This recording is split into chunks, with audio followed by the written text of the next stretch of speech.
होता हुआ तो इजराइल को तबाह कर देंगे। ये मौसमी धमकी दे रहे हैं। अमेरिका नेतन्याहू को बचा नहीं पाएंगे, ये बहुत बड़ी बात कही गई है ईरान की ओर से।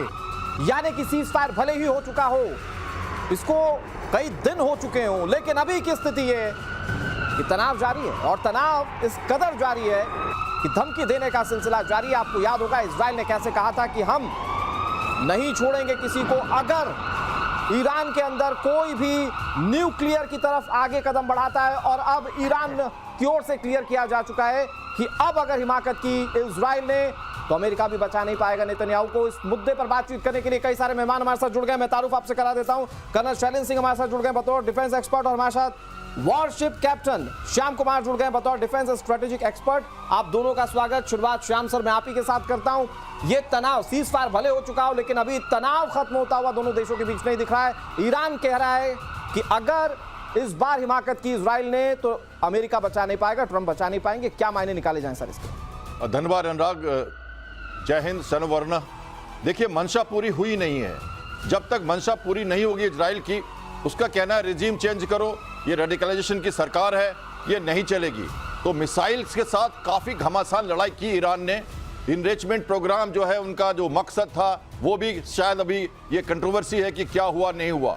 तो बैलिस्टिक मिसाइल्स के अटैक को झेल लिया है इजराइल ने, और ये हमेशा कहता है इजराइल कि मैं अपने आप में तैयार हूं ईरान से लड़ने के लिए। अमेरिका का अपना रुख है, सहायता करे ना करे अपनी मनसाएं वो पूरी करेंगे। तो उन्होंने वो करके, जब भी वो 70-80 साल का जो इतिहास है इजराइल का, वो जो कहता है वो करता रहता है, चाहे वो कुछ भी हो जाए। वो एक सभ्यता की लड़ाई है, वो जमीन के लिए लड़ नहीं रहे, वो अपने अस्तित्व की लड़ाई लड़ते हैं। और इसलिए ये जरूरी है कि वो जो करेंगे वो दिखाएंगे। तो ये टेंशन जो है लगातार चलता रहेगा, ऑपरेशन बंद नहीं हुआ है, ये सब समझते हैं। ठीक है, मैं श्याम सर आपके पास आऊं। एक बहुत बड़ी खबर आ गई है, धमकी के बीच ईरान ने एक बार फिर से अपना दिव्यास्त्र दिखाया है। फतेह 2 हाइपरसोनिक मिसाइल दुनिया को दिखाई।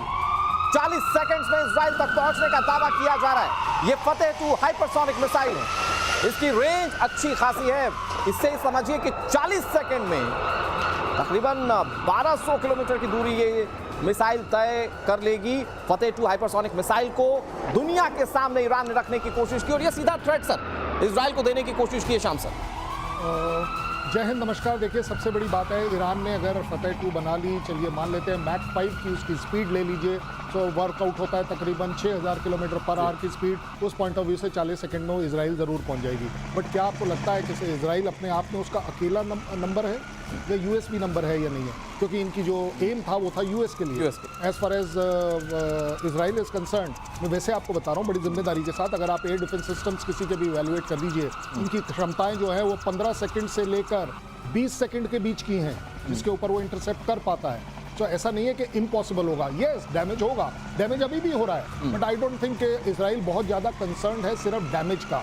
इजराइल सेंसिटिव है, यूएस सेंसिटिव है, तो वो है सिविल कैजुअलिटीज़ का। वो भी वहाँ की जो सिविलियंस जो हैं वो बड़े एक्लिमेटाइज हैं, क्योंकि उन्हें मालूम है कि उनकी लड़ाई ये सिर्फ हाइपरसोनिक की नहीं है, उनकी लड़ाई अपने एग्जिस्टेंस की है, यहूदीपन की उनकी लड़ाई है। क्योंकि ईरान, अगर कल आप इजराइल को पूरा खाली कर दीजिए, वो पूरी ज़मीन हटा दीजिए, मैं कहता हूं मैप के ऊपर से, तो भी ईरान अपने आप में रुकेगा नहीं।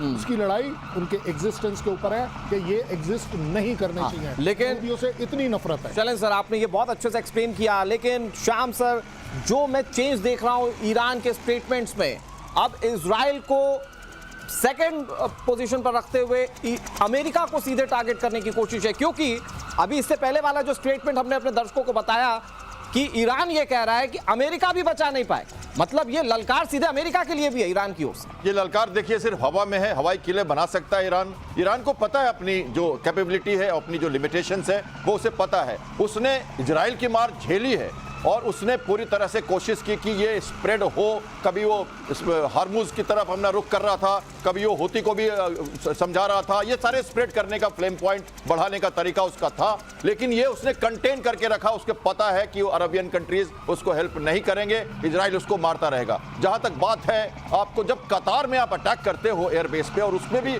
बता के करते हो तो ये क्या लड़ाई लड़ते हुआ? मैंने आपके स्टूडियो से कहा था कि या तो वो अमेरिका को तो मार सकते नहीं, उनके डिस्टेंस से बाहर है, तो शिप्स अटैक कर सकते हैं, वो जो अमेरिकन शिप्स है खाड़ी के देश में या मेडिटेरियन में या रेड सी में, तो उनको भी अटैक नहीं किया क्योंकि वो सोवरेन माना जाएगा, वो फ्लैग फ्लाई करते हैं अगर डायरेक्टली अटैक करते हैं अमेरिका पे। तो कतर को उन्होंने पकड़ा, एक तरह से क्या है, ग्रीन रूम की लड़ाई लड़ी, अपने सब कुछ बता दिया और लड़ा, एक जस्ट मैसेज और चुप। तो ये सब तो पहले से नैरेटिव बना रखा आपने। ईरान की हिम्मत नहीं है कि वो अमेरिका से लड़े और वो कोशिश नहीं करेगा ये। ठीक है, लेकिन यहां वॉर एस्केलेट हो सकती है। ये दोनों देश एक दूसरे को आंखें दिखाने की कोशिश कर रहे हैं, लेकिन एक वॉर चल रही है। मैं बताता हूं व्यूअर्स कैसे।